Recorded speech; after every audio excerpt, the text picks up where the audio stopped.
Capítulo 5. Seu afeto. Marcos e Patrícia estavam casados há anos, quando ela conversou seriamente com ele sobre a sua falta de afeto. Marcos era um excelente marido em todas as outras áreas e o relacionamento sexual de ambos era bom, mas, exceto no momento do ato sexual, não demonstrava qualquer afeição. Isso não ocorria porque Marcos não amava Patrícia, ele a queria demais. O problema é que o afeto era algo que ele não conhecera na infância. Patrícia sentia-se culpada com seus próprios sentimentos e não queria criticar ou magoar Marcos.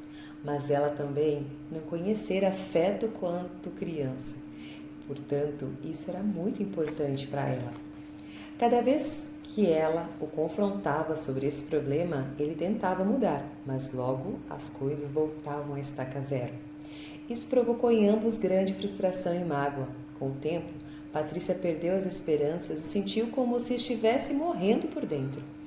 Ela não sabia como poderia viver o resto da sua vida sem afeto, mas achava que não podia esperar qualquer mudança por parte de Marcos.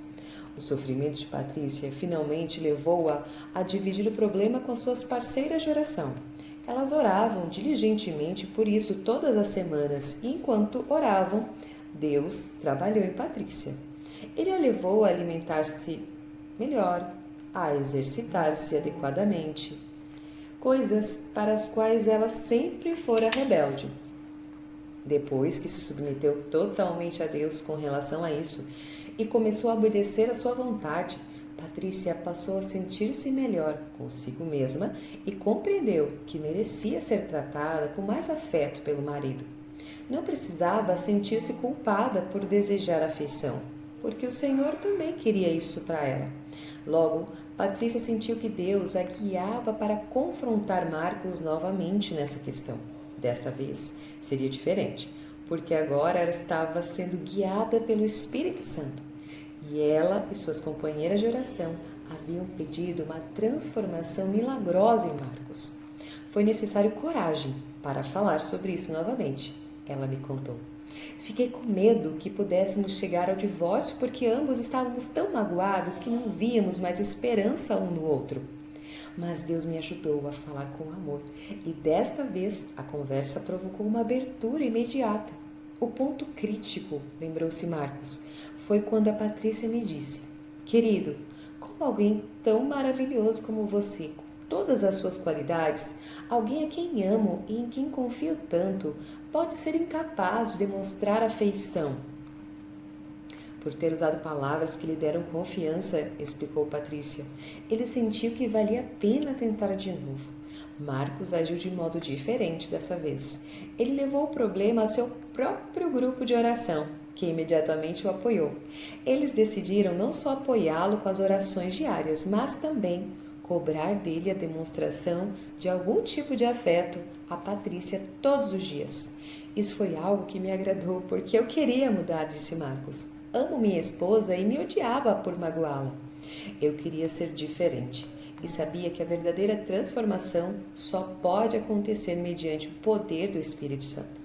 Todos os dias, durante semanas, um dos homens do grupo telefonava para Marcos e dizia: o que você fez hoje para mostrar afeto a Patrícia?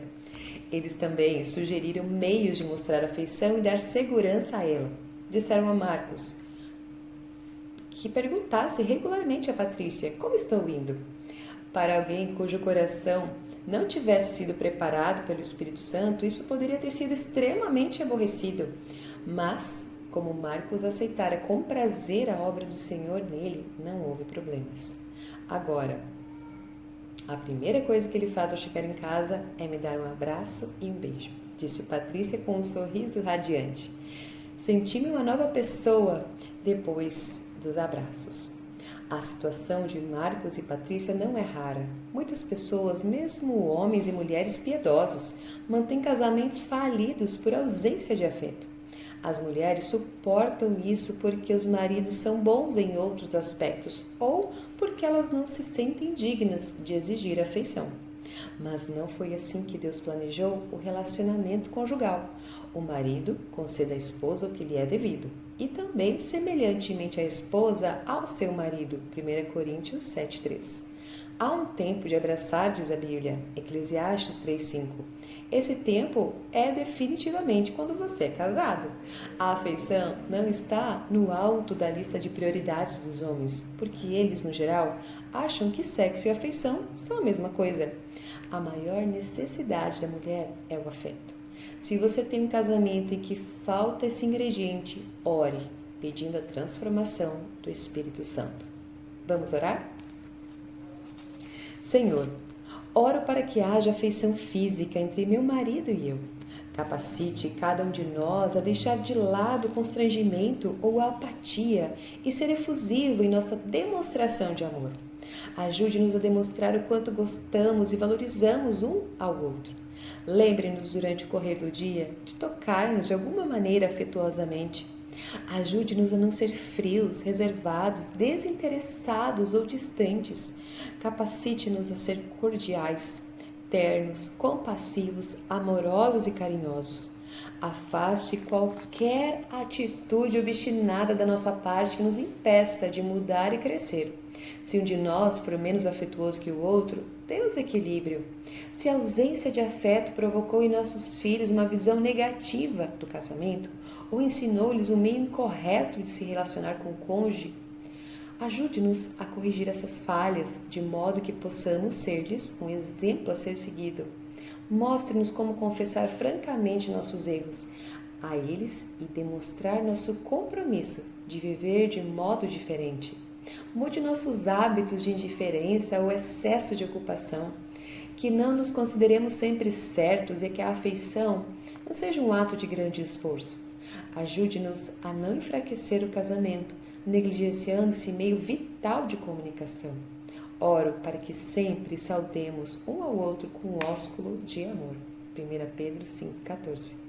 Sei que só o poder transformador do Espírito Santo pode fazer mudanças duradouras. Confio em que o Senhor irá transformar-nos e fazer de nós o marido e a esposa que nos chamou para ser. Amém. Instrumentos de poder. Vamos para os versículos deste capítulo.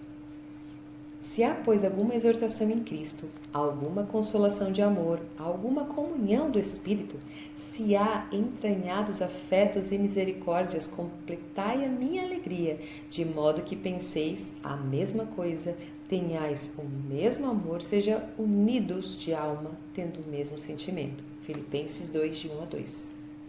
Assim também os maridos devem amar a sua mulher como ao próprio corpo. Quem ama a esposa, a si mesmo se ama, porque ninguém jamais odiou a sua própria carne, antes a alimenta e dela cuida, como também Cristo faz com a igreja. Efésios 5, 28 e 29. Não tenha cada um em vista o que é propriamente seu, senão também cada qual o que é dos outros. Filipenses 2,4. A sua mão esquerda esteja debaixo da minha cabeça e a direita me abrace. Cântico dos Cânticos 2,6. Ninguém busque o seu próprio interesse, e sim o do outro. 1 Coríntios 10, 24.